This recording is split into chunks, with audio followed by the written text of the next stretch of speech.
அஸ்ஸலாமு அலைக்கும் வரஹ்மத்துல்லாஹி வபரகாத்து. சூரா அல் பக்ரா குர்ஆனிய சிந்தனை தஃப்சீர் தொடரிலிருந்து இன்று வசனம் 127 கவனிப்போம். மக்காவில் ஓர் ஆழ்ந்த நோக்கத்தோடு இப்ராஹிம் அலைஹிஸ்ஸலாம் தனது அடுத்த மனைவி ஹாஜரையும் மகன் இஸ்மாயில் அலைஹிஸ்ஸலாம் அவர்களையும் குடியமர்த்தினார்கள். பிறகு இருவருமாக இணைந்து உலகில் முதல் இறை இல்லமாகிய கஅபாவை கட்டியெழுப்பினார்கள். கட்டிடத்தின் அத்திவாரத்தை இட்டு சுவரை எழுப்பி வரும் போது இருவரும் கையேந்தி இறைவனிடம் ஆழ்ந்து பிரார்த்தித்தார்கள். இப்ராஹிமும் இஸ்மாயிலும் அவ்வீட்டின் அத்திவாரத்தை உயர்த்தி கட்டிய போது பிரார்த்தித்தமையை நினைவு கூறுவீராக. எங்கள் இரட்சகனே, எம்மிடமிருந்து இதனை ஏற்றுக்கொள். நீதான் மிகவும் செவியுறுபவனாகவும் ஆழ்ந்து அறிபவனாகவும் உள்ளாய். எங்கள் இரட்சகனே, எம் இருவரையும் உனக்கு முற்றிலும் பணிந்தவர்களாக ஆக்கு. எமது சந்ததியிலிருந்து உனக்கு முற்றிலும் கட்டுப்பட்ட சமூகம் ஒன்றையும் ஆக்கிவிடு. எமக்கு எமது வணக்க வழிபாட்டு சட்டதிட்டங்களையும் காட்டித்தா. எம்மை மன்னித்து விடு.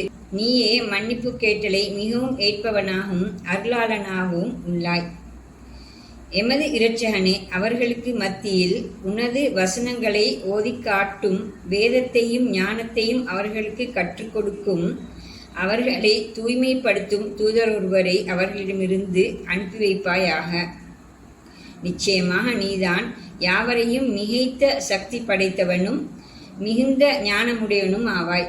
வசனங்கள் 127 தொடக்கம் 129 வரை. இவ்வசனங்கள் சொல்லும் பிரார்த்தனை 3 விடயங்களை உள்ளடக்கியுள்ளது. ஒன்று, அக்குறிப்பிட்ட செயல் இறைவனின் அங்கீகாரத்தை பெற்றுவிட வேண்டும் என்ற எதிர்பார்ப்பு. இரண்டாவது, இறைவனுக்கு முற்றிலும் அடிபணிந்த சிறந்த சமூகம் ஒன்றை தோற்ற வேண்டும் என்ற கனவு நிறைவேற வேண்டும் என்ற எண்ணம். மூன்றாவது, அந்த சமூகம் அப்படி ஒரு உன்னத நிலையை அடைய உயர்ந்த ஒரு தூதரால் வழி நடாத்தப்பட வேண்டும். அந்த வகையில் அப்படி ஒரு தூதர் அந்த சமூகத்தினுள்ளே தோன்ற வேண்டும் என்ற விருப்பம். எங்கள் இரட்சகனே, எம்மிடமிருந்து இதனை ஏற்றுக்கொள் என்ற இப்பிரார்த்தனையின் முதல் வாக்கியம் அந்த நபிகள் இருவரது ஆழ்ந்த பணிவை காட்டுகிறது. இறைவனுக்கு மிக நெருக்கமானவன் நான், எனவே எனது பிரார்த்தனை எவ்வாறு ஏற்கப்படாதிருக்க முடியும் என்ற கர்வம் அவர்களிடம் இருக்கவில்லை.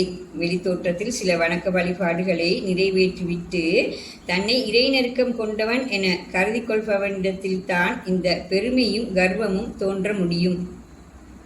உண்மையில் இறைவனை நெருங்கியவனிடத்தில் இத்தகைய உணர்வுகள் அண்டாது.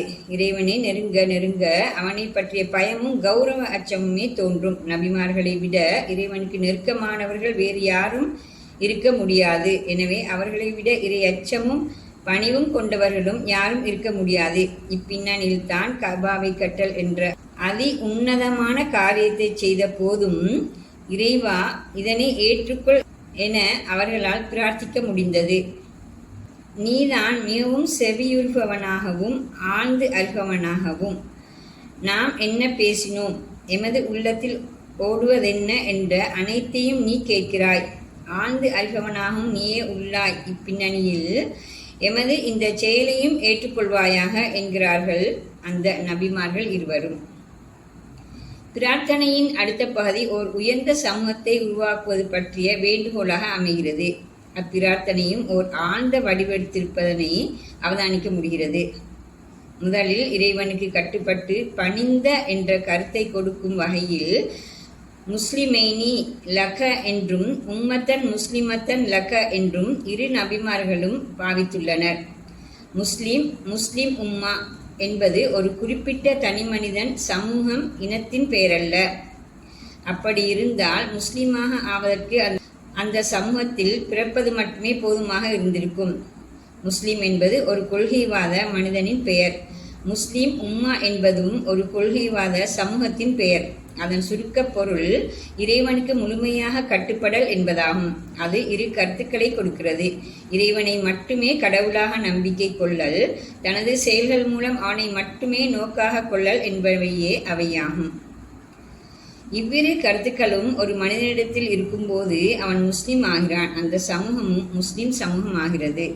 இன்ஷா அல்லாஹ் அடுத்த வீடியோவில் சந்திப்போம். அஸ்ஸலாமு அலைக்கும் வரஹ்மத்துல்லாஹி வபரகாத்துஹு.